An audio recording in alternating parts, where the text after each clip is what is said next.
او دا صاحب وی چا ویل هغه کافر دی ما ویل پسه کافر دی چا ویل هغه کافر دی ما ویل پسه کافر دی فرقه قرآن کې نشته دا په فرقه کافر دی ډېر فرقه قرآن کې نشته فرقه قرآن کې نشته دا په فرقه کافر دی څوک چې قرآن نه مني هغه سوچه کافر دی مننه او دا صاحب وایي څوک چې قرآن نه مني هغه سوچه کافر دی فرقه قرآن کې نشته دا په فرقه کافر دی او دا صاحب دا ما یو غزل لیکلی دی خو په دې کې داسې نازک دارونه وي په دې به زه د مولانا صاحب سره کینم نو دا به زه اله شعر کوم خو صرف دا درې شعرونه مې ته دغه کړل خو بل یو غزل دی وایي یو څو شعرونه دي سورې زما چې پسې زړه اوسه شوه سورې زما چې پسې زړه اوسه شوه کتلې ماته یې چې مړه اوسه شوه منمه ټوله د وفا ډکه وه په محبت کې خواږه اوسه شوه ډېر ښه مننه جي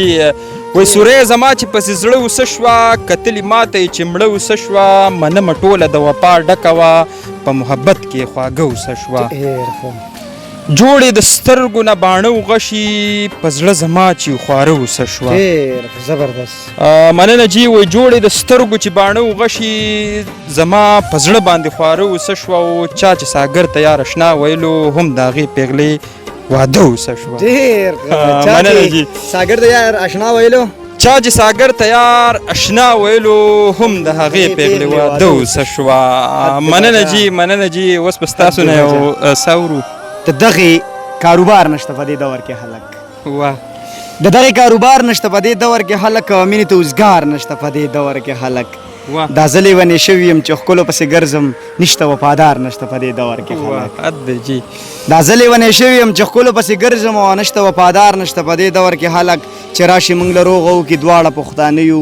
دومره څوک هوښیار نشته په دې دور کې خلک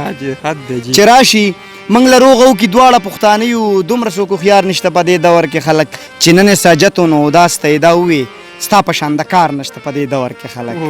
چې نن یې ساجت و نو اوداس ته یې دا ووې او ستا په شان د کار نشته په دې دور کې خلک دوه شعر نور وایم چې بیا وګوره بیا ووینه خو څه کرکه ترې نه وکړه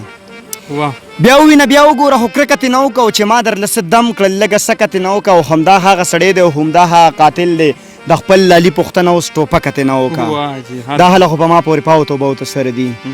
دا هله خو په ما پورې په اوتو بوتو سر دي خو ته راباندې یقین وکړه بېشکه ترې نه وکړه بیا ټول عمر به ستا د کوڅې مخې ته تاویږي د خپلې کوڅې مخې ته څه ورکه ترې نه وکړه بیا ټول عمر به ستا د کوڅې مخې ته تاویږي د خپلې کوڅې مخې ته څه ورکه ترې نه وکړه چې نه غواړې وداس وې د هغه تصویر دې څه کړه ریباره دا پوښتنه خو د ټکه ترې نه وکړه ستاسو شعرونه ساګر صاحب تاسو ته ډېره مننه اوداس صاحب